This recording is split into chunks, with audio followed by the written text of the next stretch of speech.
What's going on, guys? We're going to look at 3 different Bitcoin related articles, what certain analysts expect over the coming year or so, whether the cycle will play out or not. These articles kind of touch on all that. And then I want to show you something Bitcoin has done 3 times this cycle that marked a bottom, and how we're very close to getting that indicator a 4th time. Every article will be down below for you if you want to read up on it. I'm not going to read every single bit and piece, but let's start here. Bitcoin's calm before the storm. Samson Mow predicts a major upswing, and he believes the bull run hasn't started yet, but a major rally is coming ahead despite these drops lately. And Mow believes that price action does not reflect the next major market cycle. He wrote on X that the Bitcoin bull run hasn't even started yet. He explained the current levels only keep pace with inflation, not real growth. A run from our cycle low of 15,000 to where we are now is definitely outstripping inflation, but let's read on. Traders are overly cautious despite the long-term potential of Bitcoin. I agree with that.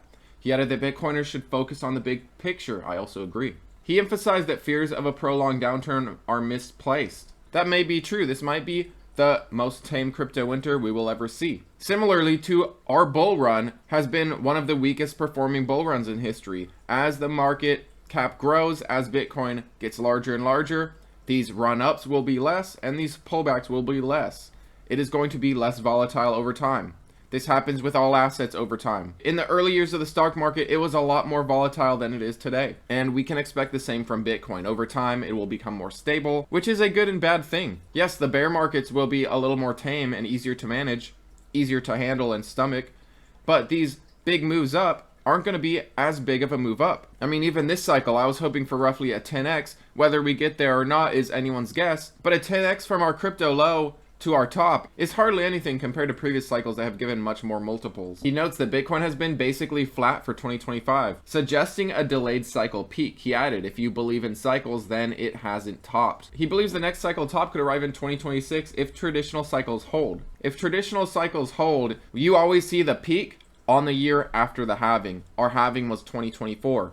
The previous halving was 2020. And the peak year is always the following year. I kind of don't understand what he means that the cycle is in place if we see a top in 2026. In my opinion, that breaks the cycle. That changes the timelines of everything. He doesn't believe in rigid cycle theories. He believes the market could instead enter a decade-long generational bull run. And many of you might see on the news recent OGs selling, the Bitcoin whales, dumping billions of dollars worth of Bitcoin, taking their profits, as most of us should be doing. Samson Mow believes that OGs selling are exaggerated. I don't know any OGs that are selling. He urged market participants to ignore speculation and focus on Bitcoin's long-term trajectory. I agree with that last statement, but we do have news that old holders have been trimming, have been selling, and there's nothing wrong with that. Those old holders that have crazy amounts of Bitcoin selling is honestly a good thing for Bitcoin's future, if you ask me. And Samson Mow's company, Jan 3, shows an alternative index that's inverted. So when there's extreme fear in the market, he's basically saying it's an extreme buy. And when there's extreme greed in the market, his indicator is saying to be cautious. Its version currently shows extreme greed because Bitcoiners fear missing sats, not price drops.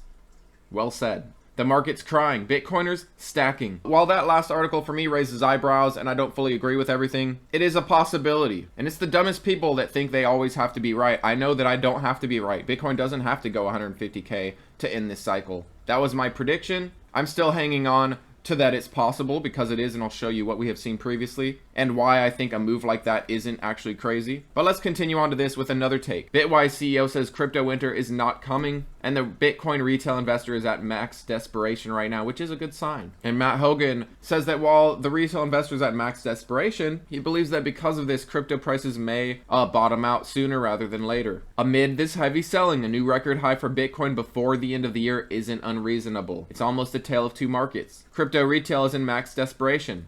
We've seen leverage blowouts. Crypto native retail is more depressed than I've ever seen it. Typically when retail is feeling their worst is usually when we're near a bottom, when we're ready to throw in the towel, give up. Crypto trading will continue to shift into an institutionally driven market where the money is, the institutionals have the money. That market is still bullish. My view of the market, and I quote, is we have to get through the retail flush out. We have to hit bottom from a sentiment perspective. I think we're very close to that. And in terms of the ETFs, week-to-week inflows into these ETFs have slowed since the second quarter of the year started, but we continue to see strong inflows into Bitcoin in general. I think Bitcoin could easily end the year at new all-time highs, Matt Hougan said. So that means getting north of about 125,000 up to 130.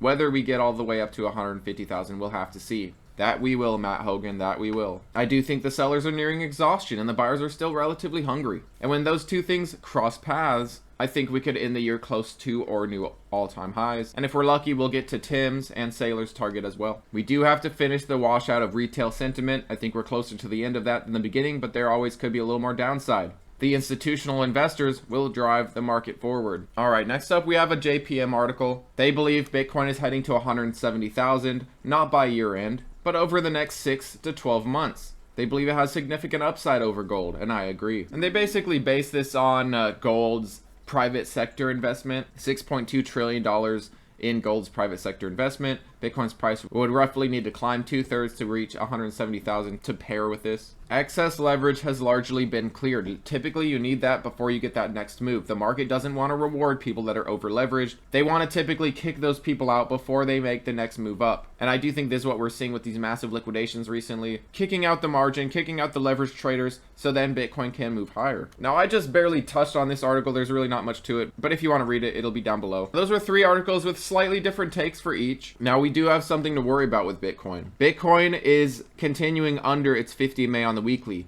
Last 2 times we got a bounce and a retest. I've showed you guys this. I'm not gonna completely repeat myself every time, but you'll see the bounce, then a retest, bounce, then a retest. We got our bounce here. Here's our retest. We're falling down.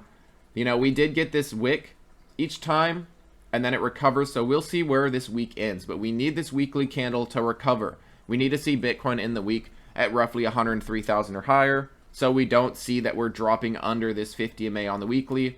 And if this trend holds up, if we see the bounce that we did the previous times, this is why I think we can hit 150K. What did we see when we bounced the first time? 53,000, an instant run basically over just a few weeks to 100,000, about a 98% move, nearly 100% move after that retest on the 50 MA. The next time, what did we see? From this bounce, we saw about a 60%, 64% move basically immediately as well. From 77,000 to 122,000 or so.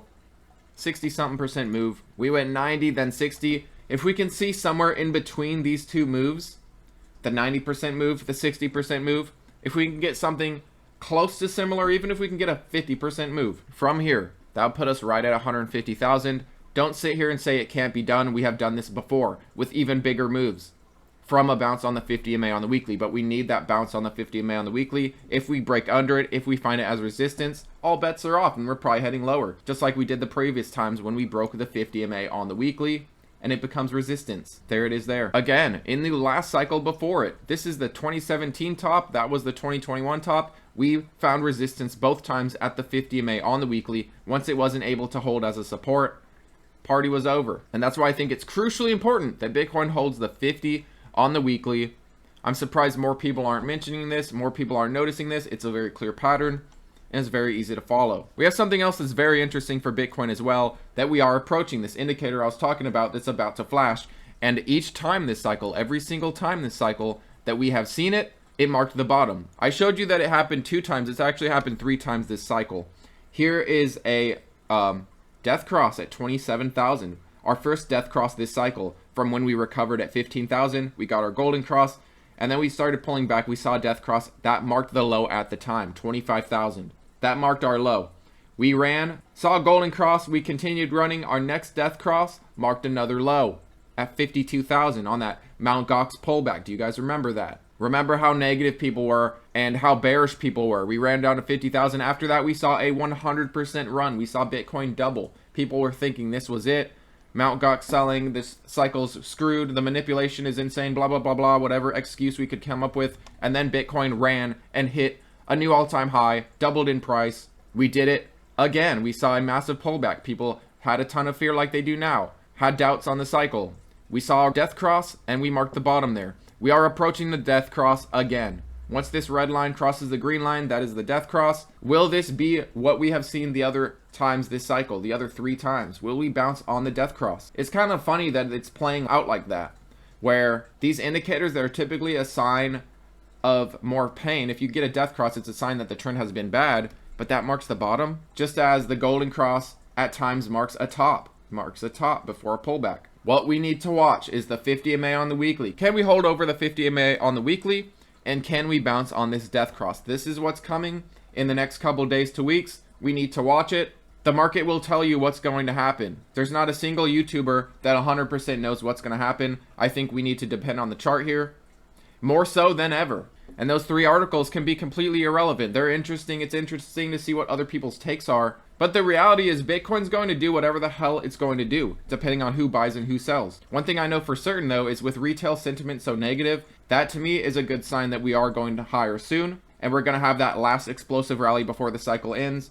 Maybe the next crypto winter isn't that severe, and you want to buy a little quicker than you would in previous cycles. But that's where I'm at, guys. Where are you at? What do you think? Do you think we're going to have a crypto winter or not, like some of these articles mentioned? Do you think JPMorgan is going to be on point with a $170,000 price target, which would be like at the midpoint of crypto winter next year? Or do you think those 3 articles are kind of full of crap and have no idea, just like we all do? We have no idea. But I'm putting my neck out on the line saying that 150K is going to hit by the year end. It might not. I've been aware of that since the beginning. What do you guys think? Where do you think Bitcoin's going to end this year? Are we going to end the year under 100,000, over 100,000, at 150K, 180K? Curious where your guys' minds are at. Are you guys feeling negative about Bitcoin right now? Typically, when there's fear, you want to be accumulating, and when there's greed, you want to be trimming.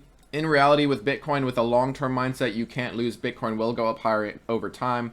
Bitcoin is a scarce asset. Every 4 years, the incoming supply daily gets cut in half. As the cycles progress, it gets harder and harder to ever own 1 Bitcoin. Like I said, this is the last cycle that retail could reasonably acquire 1 Bitcoin. Now at the price it's currently at, it's almost impossible for most people. Maybe next crypto winter will be more lucky, but we're never going to see a $15,000 Bitcoin again. And you have to think about that yourself. Every cycle, every crypto winter low, you have to ask, is Bitcoin ever, going to be lower than this? 5 years from now, 10 years from now, can Bitcoin ever go lower? Usually the answer is no. And just like Michael Saylor said, I will always buy the tops. When you zoom out multiple years, in reality, you're buying lows on the grand scale scheme of things. But thanks as always for watching, guys, and I will see you tomorrow.